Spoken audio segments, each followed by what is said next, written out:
Hi everyone, Dan here. How are you guys doing? Welcome to my channel. Quick intro about me. I'm 28 years old.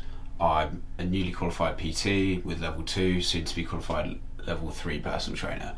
I have been training about 6 years now. I first picked up dumbbells when I was about 18, 19, but I would say I've been properly training for about 6 years, tracking my nutrition and my progress in the gym properly.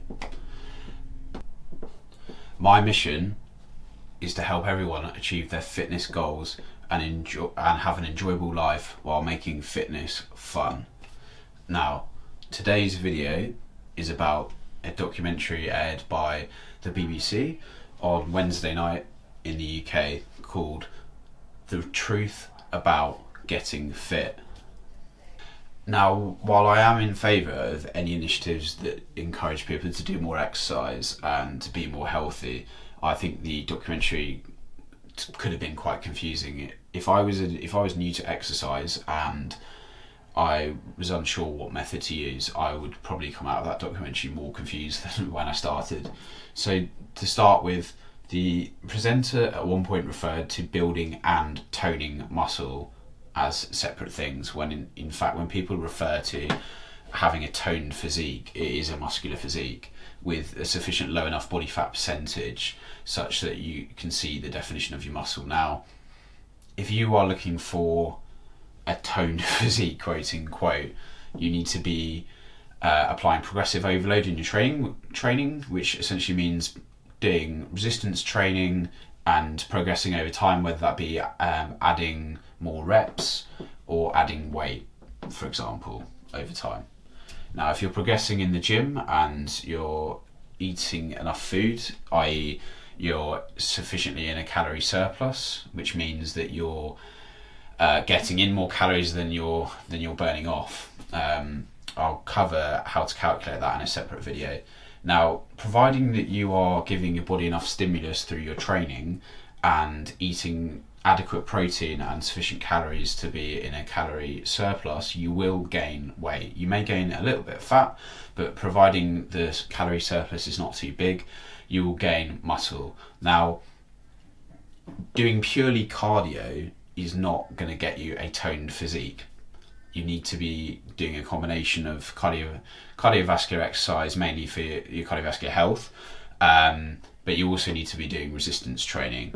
So that's one main issue I had with the documentary. It seemed to confuse building and toning muscle, when in fact having a lean muscular physique is essentially doing resistance training to gain muscle and then having a sufficiently low enough body fat percentage in order for that muscle to show.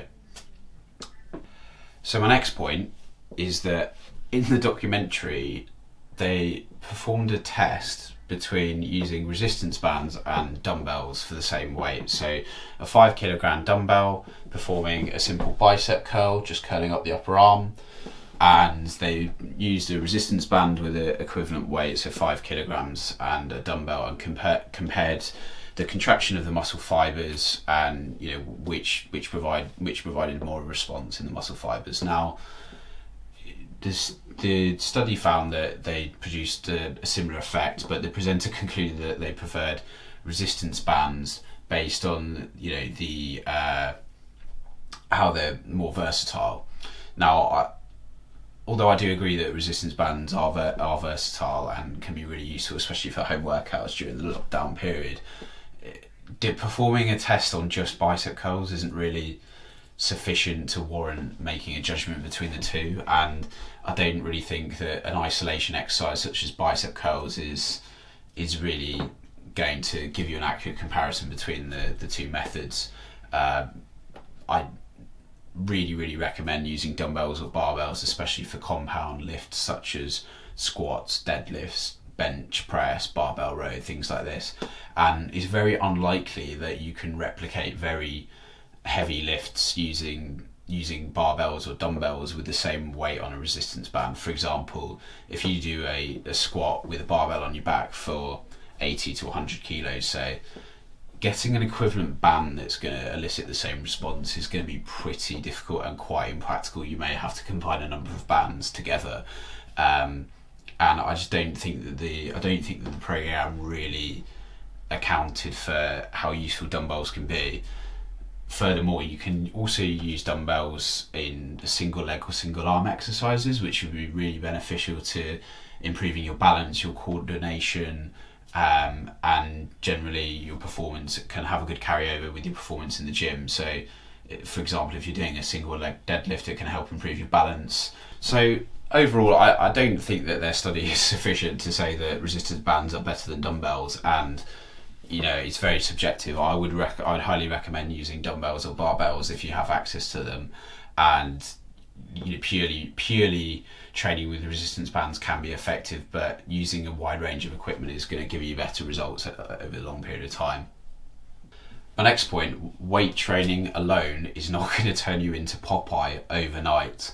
There seems to be this scaremongering approach by a number of large female influencers online.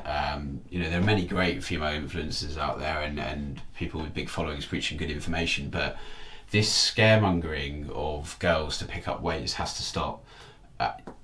Weights are important, and resistance training can be important for helping develop bone mass and bone density in your younger years, and this can be particularly beneficial to women to prevent osteoporosis in later life. So there's a number of health benefits related to resistance training, particularly picking up weights, and you are not going to, by picking up weights, curling weights, you are not going to turn into Popeye overnight. That is the key takeaway. Muscle building is a slow process over time. You have to maintain you'd have to be maintaining a huge calorie surplus, i.e. consuming a lot more calories than you burn off in order to put any weight on rapidly. Providing that you are in a small calorie surplus, i.e. you're only eating, say, 250 calories, for example, higher than your maintenance calories, and you are providing enough stimulus to your body through your resistance training, whether that be 3 times, 4 times, 5 times, 6 times per week, and you're progressing in your lifts, then you will gain muscle and over time.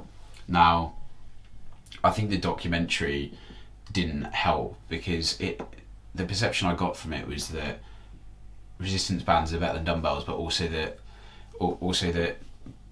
girls are scared of doing weights. And I don't really think this is an accurate statement. It's quite sweeping, and it does concern me when I see people with large followings not recommending girls to do weights. So that's the key takeaway here. Girls, do not be afraid to pick up some weights. It can have numerous benefits to you, and it could be the key reason why you haven't got the physique that you want right now. In addition, at one point the presenter asked some experts on supplements whether taking these supplements can have a massive effect on our training and nutrition, and I think this brings about one point that's really key to reiterate, and that is that taking protein shakes alone or protein-based supplements are not on their own going to cause dramatic increases in your muscle mass. These supplements, the clue is in the name, has to be used in combination with a balanced diet, eating plenty of fruit and veg, and you should try and focus on getting sufficient protein in your diet before you then turn to supplements. I personally do use whey protein, but that's mainly for convenience and the fact that it's cheap, quick and easy, and it helps me to hit my protein target that would be quite difficult for me to hit every day through just food. That being said, I don't think you should be focusing too much of your attention on supplements when you first start training. The progress that you make is going to be more related to the intensity that you're training at, how frequently you're training. So try and aim for at least 3 times per week, 4 to 5, 6 if you can. And then in order to gain muscle, make sure you're in a calorie surplus, so you're eating more calories than you burn off. Now, a lot of other factors come into play, so you make sure you're getting enough sleep, 7 to 8 hours minimum per night. Make sure that you're getting enough micronutrients, i.e. vitamins and minerals through your food, plenty of fruit and veg. If you take care of getting enough water, sleep, and have a healthy and balanced diet, and you're eating sufficiently and training well, you will see results, and there shouldn't be this obsession about having to have the best supplements on the market. So that's one key takeaway here. Don't fixate yourself on the latest supplements, spending all your money on supplements in order to get results overnight. I'd like to say a big thank you for watching. Hope you enjoyed the video. If you did enjoy the video, please drop it a like, leave me a comment where you're watching from, what sort of content you'd like to see next, and your thoughts on the BBC documentary I mentioned. Subscribe for more content, follow me on Instagram, links will be in the description, and I'll see you on the next one, guys. Have a good day, see you later.